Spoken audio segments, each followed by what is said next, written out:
I've recently been asked if I can show you how to do binding. I wouldn't say it's something that I'm particularly great at. It's definitely not my speciality, but I have binded quite a lot of quilts, and I just thought I'd show you how I bind mine.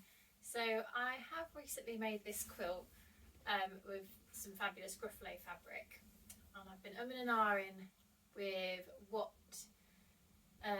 fabric to bind it with, and I think I'm going to go with the blue. I think that's my final decision. So I'm going to put this to one side, and I've got my blue fabric. So obviously you wouldn't have it on the roll usually, but you would just have the amount that you've ordered. Now I always make my own binder. You can buy it in the shops, but I think to get the best match of your quilt, it's so easy to make. So I would always recommend doing it yourself. Now generally I do mine 2 inches wide. Now I have a really long ruler, which I wouldn't be without, and my rotary cutter. I don't think you could really do this without a rotary cutter. So I'm going to use my ruler. I'm going to line up. I always use a ruler rather than the grid on the cutting mat, just for accuracy. And I'm going to cut 2-inch strips, like so. So for this,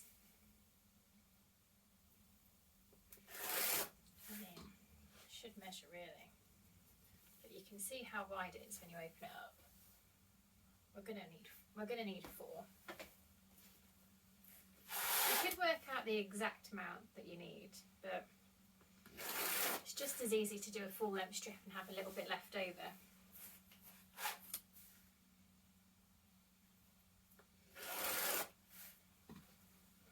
So we've got 4.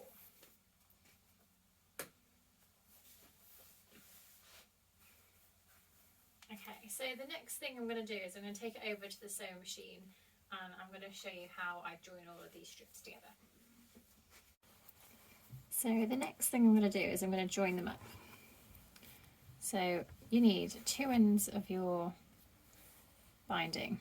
Now I haven't cut the selvages off, I've just left them as an overhang. So you need to have like one facing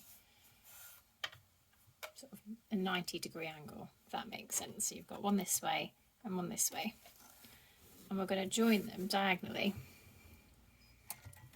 from one corner to the other. So we're going to go straight down. You could draw a line if you think it's going to help.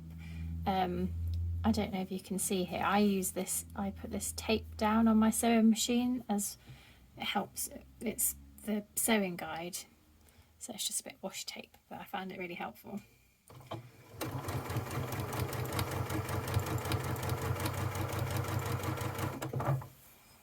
So that's it. Then I'm going to get the end of this one, so the other end. I'm going to do the same again.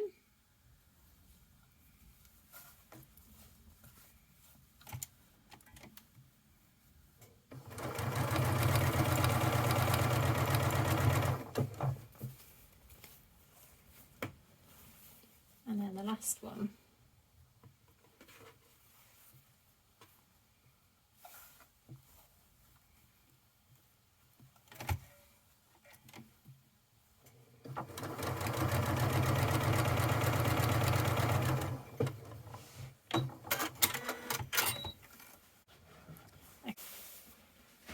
Right, so now we've got our binding ready.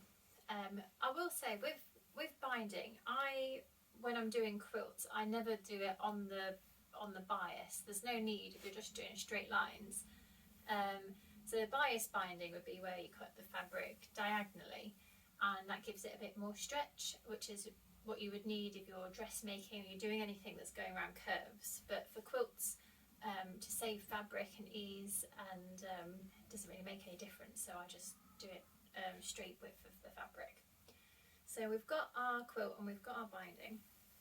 So with the side that you haven't pressed over, we're going to attach that to the back. Now this is the way that I do my binding, and there are lots of other ways of doing it that aren't don't think there's really a right or a wrong way. But this is intended for a baby, and most of the quilts I do are for children, so I would rather do all mine on the machine than risk my hand sewing, which isn't as great, and the fingers can get in it and things. It's not good. So you want to line up your binding. Now generally I don't pin, but if you were new to this I would suggest that you pin.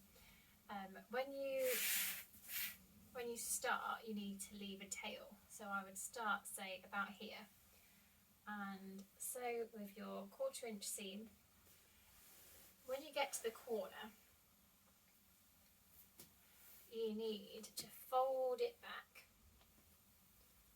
away from you, so you create a diagonal across from the corner, and then fold it back again, like this.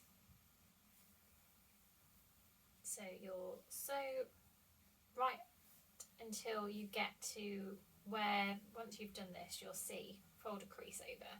So sew up to the fold line that you've just made, finish it off with a back stitch, and then start from the fold again, and then just keep going.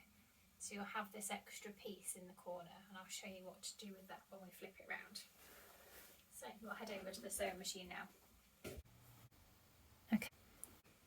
So now you've sewn your binding onto the back of your quilt, we're going to press it. So we're going to press it outwards first of all. Only do it on that crease because you don't want to iron out and flatten out the crease that you've already made. So you just need to do it on that edge.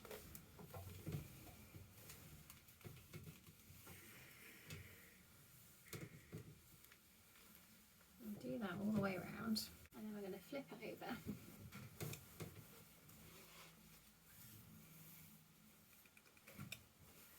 Okay, I'll just do it on so you can see that corner. So this is the corner that I've got here. So I'm going to fold one edge down like this. I'll lift it up and show you in a second. So you've already got that crease that we've made in it when we made the binding. So we're just folding it in half where you had your halfway crease, and then when you had your 1/4 inch crease, you had that. So we've got a corner that looks like this at the moment.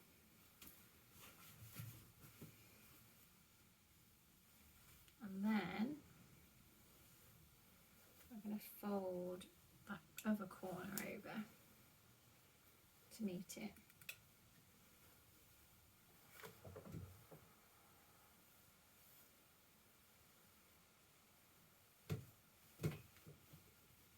Like so. And we're going to finish pressing all the way around.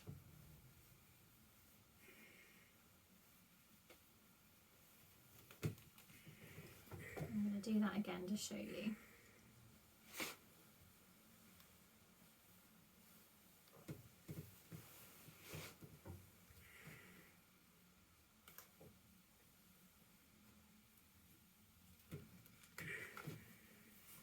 So you've got your bit folded here. So it's a mitered corner. And then once you fold the other side, it should automatically look nice and neat. So we're just going to do that, press it all the way around. So what I've done is I've added clips to the binding just to keep it into place, and now I have started top stitching close to the edge and as consistently as I can. So up until this point I'd used white thread in my sewing machine, and it's at this point now I've found a nice blue that matches the binding, so it's not going to be obvious.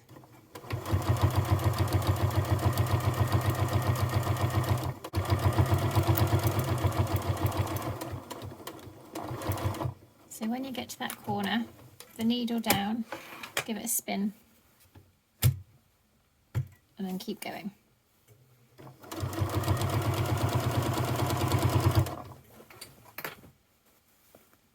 Okay, so I have given the whole thing a really good press, and there you have it. I've finished the quilt, and I'll do some close-ups and things so you can see a bit better, but I'm quite pleased with it.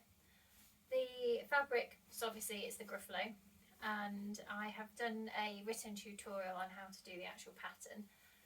The points I thought were quite a nice addition to this one because of the purple prickles all over his back.